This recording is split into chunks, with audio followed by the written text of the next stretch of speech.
Ак мәңгілі асқазолор талалар, әлі біздің жаны менен барабар.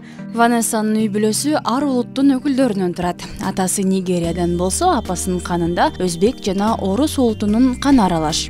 Азыр Ванесса 23 жашта. Ал эс тарткандан баштап эле Бишкек шаарында турушат. Ушул жерде бала бакчага барып, мектепти аяктап жана жогорку окуу жайды бүтүргөн. Азыр өзү турмушка чыгып, чоңоюп өскөн шаарында жашап жана иштеп келет. Кыргызстанга мен 3 жашымда ата-энем, бир туугандарым болуп Ташкент шаарынан көчүп келгенбиз. Көчүп келгенибиздин себебин билбейм, бирок Кыргызстанга келип калганыбызга абдан кубанам. Анткени мага өлкөбүздүн табияты жагат, элдердин достукка жакындыгы жагат. Негизи менин досторум ар кайсы улуттан, көбүнчө кыргыздар.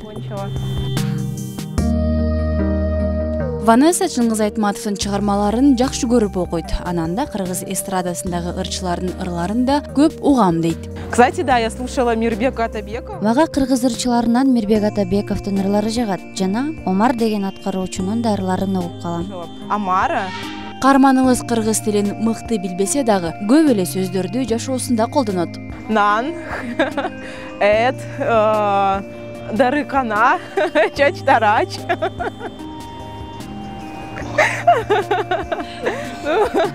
Какие еще? Ата, апа. Все, думаю. Кыргызстандын жараны болуп, ушул өлкөдө жашап жаткандан кийин анын маданиятын урматтоо керек деген Ванесса мамлекеттик гимнди ар дайым ырдап жүрөрүн айтат.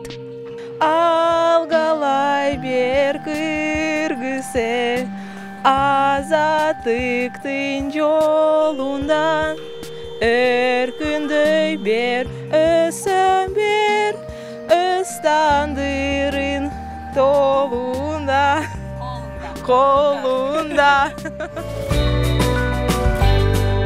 Ал эми Марат болсо кыргызстандык болгонуна сыймыктанат. Ал туулуп өскөн Бишкек шаарында жүздөгөн улут өкүлдөрү жашап жатканы да ынтымактан жана меймандостуктан кабар берерин айтат.